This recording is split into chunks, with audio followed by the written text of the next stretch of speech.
So one of the guys that I'm working with turned down a $30,000 project last week. Not because he couldn't do the work, but because he had too much business already. So we're going to talk about the systems that I learned about him using that helped him build so much value that make people want to chase him rather than him having to chase down these type of deals. What's up, my Get Money people? I'm Chris the Tech Ninja here. This video breaks down the 4 pillars that can transform your freelance hustle to a 6-figure operation. First, we're going to start off with projects. You need projects. You need to show that you can actually do some work, that you're skilled. You need to show what you can do. Matter of fact, you need to show more than what you can do. You need to show the actual lasting impact. So an example of that would be, like for me, I build websites. So I should say, okay, I don't just build websites. I took this client from 200 to 2,000 monthly leads in 90 days. So that's a quick case study that you can make on some work that you've done. You know, the results speak louder than what some hypotheticals, you want to give a case study. So like your results are going to speak louder than your features. Next, I'd say you want to offer some type of free value. So like, how you go to Costco, Sam's Club, they're giving out free samples. So you want to have something. It may not be something major.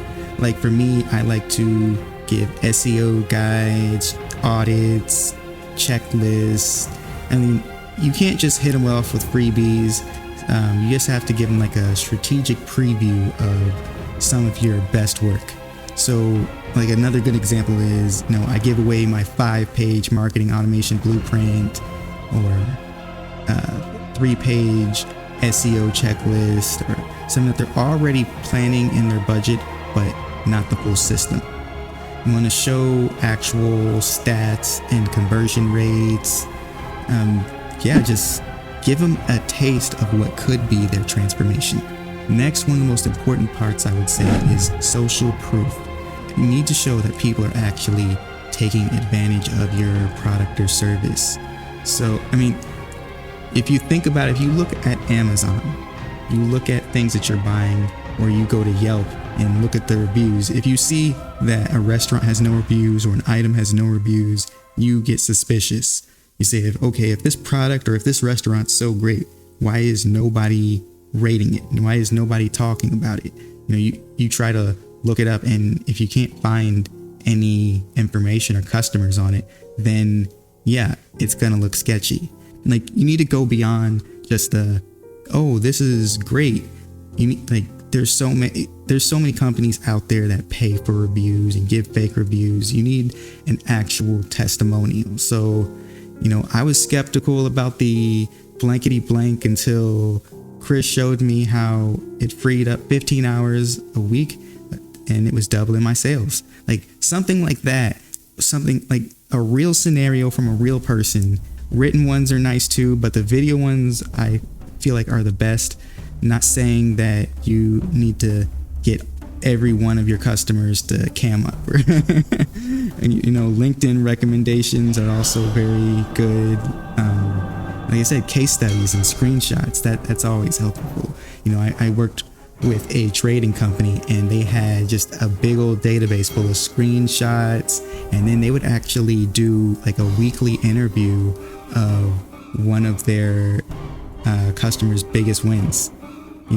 They wanted to address the skepticism, and that helped them build brand and help them build their social proof to legitimacy. Next, you want to demonstrate your knowledge.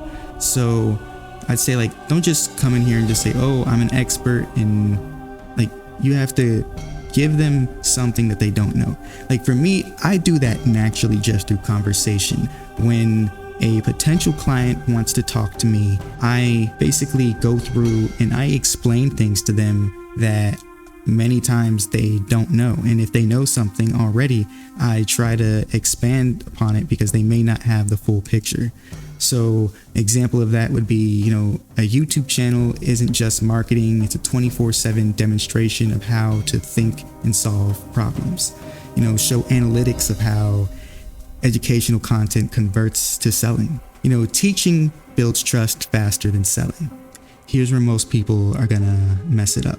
So these 4 pillars are supposed to work together, not separately. So a quick visual show how a prospect moves through and sees educational content, downloads a free sample, reads testimonials, views case studies, and then it ends up booking a call. I know there's all types of crazy sales tactics and funnels that they put people through, but the basics of it are literally that. It's not about having all 4 pillars. It's about connecting them strategically. If you're serious about scaling your business, hit that subscribe button and ring the notification bell. Drop a comment telling me which pillar you're going to implement first or what you're working on next.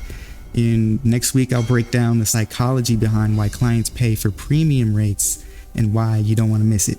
Chris the Tech Ninja out. I'll see you next time.